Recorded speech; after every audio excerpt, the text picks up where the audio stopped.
Purdue Pharma, the company that reportedly launched widespread opioid use with its aggressive marketing of OxyContin, has long claimed it was not aware of the painkiller's growing abuse until years after it went on the market. But a DOJ report obtained by the New York Times now reveals Purdue did know about significant abuse of OxyContin as early as 1997, but chose to conceal that information. Here to weigh in on this is Scott Bienenfeld. He is a medical doctor. He is the director and an addiction psychiatrist at the Recovery Spot. In the middle, Andrew McKenna. He's been on our show before. Actually, all of them have. He's a JAG attorney turned drug addict. You know his story, and we'll review that in just a minute. And then also a bank robber in order to pay for those drugs, and an author of that book right there called Sheer Madness.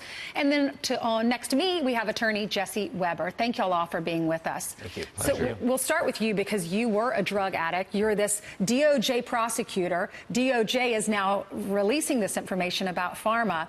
And then you became a drug addict. So what is the problem with OxyContin? How do you get addicted to it when you have such a successful career? Thank you. So OxyContin is heroin in a pill. And, you know, I've been on a number of times with you guys. And, you know, once you start down that road, the withdrawal symptoms when they run out are so severe that you'll turn to practically anything to feel better. Yeah, I lost my career. You know, I've rebounded, but I did. I robbed 6 banks to get money, but also just because I was so despondent because, you know, addiction is a house of cards, you know, and I always say that. And it's just very difficult. The doctor and I were talking, you and I were talking, and it doesn't read resumes. And, you know, I work with addiction campuses. I get people into treatment programs, and I get calls every day, Ainsley, saying my son is addicted, my daughter's addicted, or my son overdosed, my loved one overdosed, every day. But we still, as you were saying, we can treat this medically, and that's what we have to do. Dr. Bienenfeld, what do we need to do to treat it medically? Absolutely. I think everything you said is correct. I see this every day. Look, we know that the medical community has a role in this, but we also know that the medical community can have a role in saving this. Well, look, we have the technology to treat addiction, and we can treat it well, especially for opioid use disorders. There's FDA-approved interventions, medications, things like that.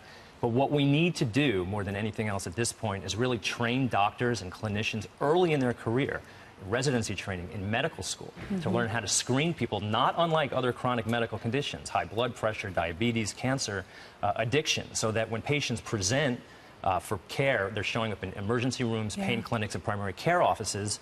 They can get the proper assessment, and they can receive a different course of treatment. The President said last night in his speech, he said, we're giving $6 billion toward the opioid problem. He said, you go into the hospital with a broken arm and you come out a drug addict. Jesse, from an attorney's perspective, what does this mean for all the people who are suing this company? I mean, the company, it was proven, has lied. Oh, it's not just that they knew about it and didn't do anything. They knew about it and still aggressively marketed it as a not addictive drug. And the problem is, like you said, there's lawsuits being filed by counties, states, Native American tribes, criminal investigations from different states. This DOJ report will be used by all of them. What I found most startling from this was trying to make sense why this settled back in 2007. So there was a criminal investigation into Purdue. The 3 top executives didn't face jail time. They faced significant fines, community service, I think 400 hours of community service.